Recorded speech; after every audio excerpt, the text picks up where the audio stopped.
Welcome into KARE 11 Plus and your 15-minute weather edition. What we're going to do is we're going to kind of map out what happened over the past couple of days. We'll talk about rain totals as they are coming in here as we wrap up the system. We'll talk about the forecast for the rest of your Friday, of course, the weekend, the Father's Day. And boy, did last night actually end up working out here. I will say, if you guys are watching this and you're wanting that information, when a storm like Hutchinson happened last night, I got kids, they were screaming. I'm in a group chat with the entire neighborhood. Listen, that thing was kind of a surprise thunderstorm, but then I monitor this stuff and I try to give all the information I can live on Facebook. So if you guys are on Facebook and you guys want, I will always be there. So if you want somebody to count on when you know there's going to be a storm, I do it just because I know that people want that information. And I think it'd be really hard for me if there's sirens that went off and I have a family and I'm like, what do I do? That obviously I know exactly what I'm looking at and velocities and tornadoes, but if I didn't, it'd be the control would be tough. So I like to have an open dialogue with people on my Facebook page. It's meteorologist John Ziegler. You can go ahead and follow it. So yesterday I'll monitor and I say, hey, it's all clear, all is good. Try to let you know what's going on. Also, I have a lot of people, who are scared of thunderstorms, viewers, and we kind of map it out on how I feel like it's going to go. And I am honest. Sometimes it does warrant to be a little bit more push the red button, like cautious, but very rarely for me. But I will be honest, yesterday, first off, the storm was way stronger than anybody could have ever thought. So I was taken back. I was a little taken back, and I was a little bit caught off guard here, and I had to go get all the patio furniture in, and for a meteorologist, it's kind of embarrassing, but part of the deal. So let's talk about the rain that this system dropped. First, we'll go around the whole area. These are fresh, updated rain totals. I was going to show actual rain totals, but I think they're behind, so I'll show you this instead. This is more accurate, even though it's an estimate. Now, you can see, look at Lake Lillian here, near Wilmer, 6.9 inches of precipitation. That's half a foot. Now, most places in here didn't. I picked the highest total. But half a foot of rain, to give you perspective, is more than the average rain amount for all of June. You can see Hutchinson there and Mare. Obviously, we are talking about less rain, but still about 3 or 4. So I'll go into this area here, and let's just look at a couple spots. So as you can see, let's go into the metro. Obviously, we'll hit the metro first. These are rainfall totals for the past 24 hours, so these work. I'm going to click areas. So we'll go into Delano. I'm going to click Delano here first. Delano, 2.3 inches of rain. So Plymouth, about the same deal, about 2.5. Let's click down in Minneapolis, and then we'll click Woodbury. So Minneapolis, 1.6.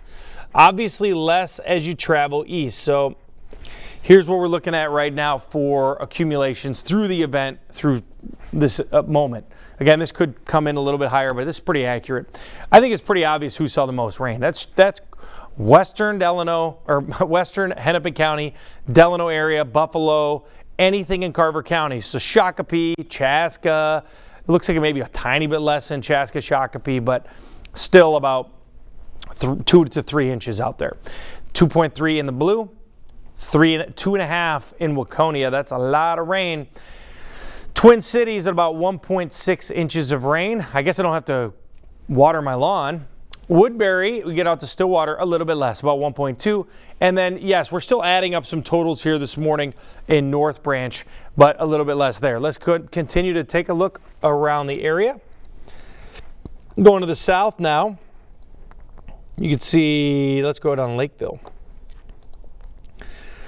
Lakeville, New Prague, and let's do Le Sueur. So Lakeville. So this is, here we go. Let's see the average precip here. The average precip in the area overall, what I did first is I took a box, and this entire area, if you're in the box, you averaged 1.5 inches. So 1.5 inches of rain. Now I'll turn that off, and I can see specific locations now. This is Le Sueur. Right here, 1.2. This is New Prague at 1.9. And you can see down towards Lakeville, about 2 inches if you live in that area. So about 2 inches. Actually, I want to do this one more time. Let's go look let's go in here. Let's go look at just Carver County, because this is who got dumped on the most. Carver County, you were the winner. So let's go ahead and take this spot. Carver County. Oh, shoot. Okay. Hold on. Okay, here we go. Okay, there we go. Carver County, 2.2 inches. If I took the whole Carver County, 2.5 inches. So the first box was 2.2 if you're in Carver itself. When you take the whole box, the average precipitation, if you're in Carver County, was 2.5 inches of rain. How about that from the rain that has fallen so far? I like these little tools. I don't get to use them. Obviously, they take a little bit of time. Let's, gosh, you want to see the highest amount? Let's just go find it. My goodness. Fallen there. Wow. 7. Yikes. That's too much rain. Going up here towards Brainerd, see a lot less rain has fallen in Brainerd. Brainerd Lake so far, 0.3 inches of rain, but there is more rain still on the way up there, so you're not completely done. Okay, let's talk a little bit about Hutchinson. Oop, let's go back to that.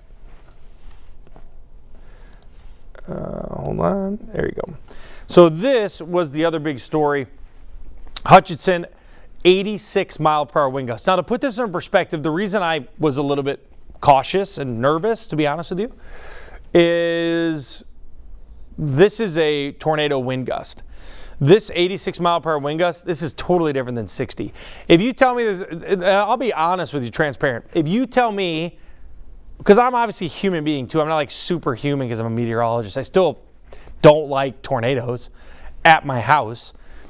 If you told me there's a 60 mile per hour wind coming to hit your house, I'm like, nah, I'll watch it from the window. That's what I do. Right or wrong, that's what I do. 86 mile per hour wind gust, I'm in the basement away from the windows, getting ready for my windows to be blown out. Totally different. I've seen damage at 86 and it's bad. That's like derecho almost type talk, if you know what a derecho is.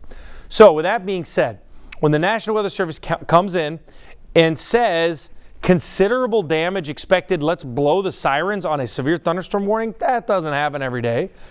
And they did it because it was confirmed at the airport. But this ended up only producing that. Waconio obviously was spared. Mayor was spared. Maybe 40 mile per hour wind gusts there.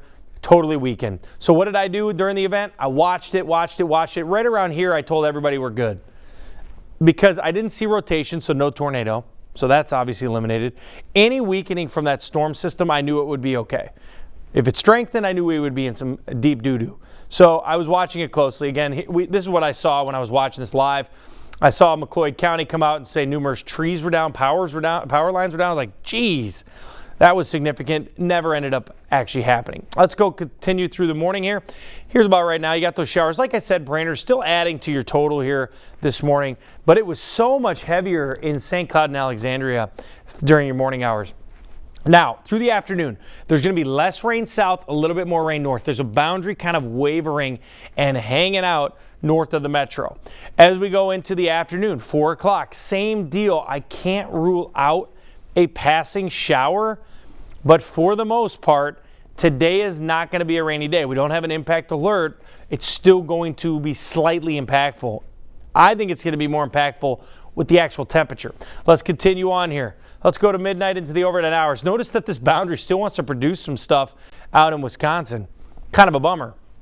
So this is Saturday morning, getting up, got a tea time. We're going to be moving. Well, we're not moving, but we're moving somebody. And I'm expecting dry weather, except these little guys kind of worry me. So I'll show you what I'm looking at here. You can see, we'll go back here. Watch those cells. So if you're in Alexandria, Ortonville, midday, we'll see if these get rolling. But in the summertime, once they get going, it's hard to stop. So we'll watch them. They're going to be riding down this boundary as we head into the daytime hours. So Wilmer, early afternoon. Just be aware that if you're out there, there is going to be some rain in western Minnesota rolling through. It would hit the Twin Cities during the evening. It's just something that we'll have to monitor. And then you see more of the thunderstorms, in my opinion, will be down towards the cross. So we will get mainly mist here, but I still have to let you know, hey, there could be some rain on Saturday. Let's continue on. Now, this is till Saturday at 7 o'clock. So here's today's forecast. This, I think, is a big story. 50s. Really? Well, obviously, it's due to the cloud cover. Because in the summertime, there's no front that's strong enough to not hold you above 70, besides a washout rain, which is interesting. So that's why International Falls is 70. And I say that, and I seriously mean that. A lot of times I say random things. I mean that. 70 degrees will always happen if you get sunshine in the Twin Cities, no matter how strong the cold front is. So you know we're battling showers. 50s to the north. Now, there's a pretty strong boundary here because I do think areas in the South Metro down to Mankato, Jackson, we're going to start seeing a little bit of peaks of sunshine. That should easily bounce you into the 70s. I say southern viewers or extreme northern viewers. Now, International Falls, I think you get Duluth News. We go all the way up to Black Duck, but I'm not sure about I Falls. But hey, let me know if you're watching I Falls right now. Again, International Falls would be pretty nice, and then down in Jackson. But the sandwich part, kind of crummy today, yeah. Tomorrow, Saturday, I think we still get kind of socked in with some clouds. Going to be cool. Again, same divide. Why is this? You have this east wind and this boundary sitting there. You would like to avoid that stuff. So again, I think it's a good day from Twin Cities down to Jackson. It's still mostly cloudy. Let's talk about the weekend. Seasonably cool on Saturday. Obviously, 60s. If you're going up to the lakes region, I just feel bad that I do. I'm like, where's the summer weather? I'm trying to enjoy spring, but I'm like the spring-like weather, but it is kind of annoying, right? You just kind of want some sunshine, but maybe it's payback for all that great weather we had in May. So is this the best weekend? No. Is it better than whatever this stuff is today? Yeah. Way better. I would say Sunday is a few p.m. storms, but I cannot rule out rain each day. You just got to be aware of that. Sunday, we're going to start warming up, and we'll talk about a few p.m. storms. Now, this is the most annoying thing about June, and we talked about it yesterday, that June 11th to June 14th are the most active 4-day stretch of the entire year. So next time, if you've got a kid that's about to get married and they want an outdoor wedding, don't let them do it in the middle of June. Bad idea. Do it in Minnesota. Quietest time of the year is September. I think September. Now, listen, if it doesn't rain, it doesn't mean it's not going to be 100 degrees because the state loves to give us 1 in every 50 days is perfect. But that's okay. Let's talk about the precip instead of just trashing it. Mainly dry. If you got a 30% chance of rain, go outside. I'm not going to say it won't rain any day. I would say Thursday is the lowest chance for rain. Monday night is the best chance for rain. You'll also notice that nighttime always has a higher chance for rain than daytime. That's because the low-level jet increases at night. Night, slight chance night on Sunday night Wednesday, Friday, night. You're always going to have a better chance when the sun is down. Always, 100% of the time. So that's why today the rain was harder or heavier when the sun was down. Now, Thursday's quiet. I think I'm looking at next weekend, mainly quiet, I would say, through next weekend. It does look like we'll have chances for rain every day. I still think Thursday's our best day, but it's so far away. I would say, I'm trying to pick the days here. Thursday and Sunday are our best days. For Father's Day, first off, happy Father's Day to you. Greatest thing of my entire life is being a father to my 2 little kids. Love them to death. So I just wanted to be clear on that. That's the greatest thing in the world. For all the fathers out there that work hard, enjoy it. Enjoy the day. I think it's going to be a good one. My dad, every year, all he wanted to do was smoke a cigar, watch the U.S. Open, and drink a scotch. So I do that with my dad every year, and then I'll go golfing in the afternoon. Of course, I want to be with my kiddos too. So I think we're doing pulled pork during the day. That's going to be a great day. So what am I planning? I'm planning on being out cigar. I'm planning on being outside all day long, smoking cigars, drinking scotch, and eating steak and pulled pork. It's going to be the greatest day alive. Doesn't matter what the weather is. Next week, hit or miss rain in the low 80s. Thanks for joining us here on KARE 11 Plus. I got to rest my voice over the weekend. See you on Monday.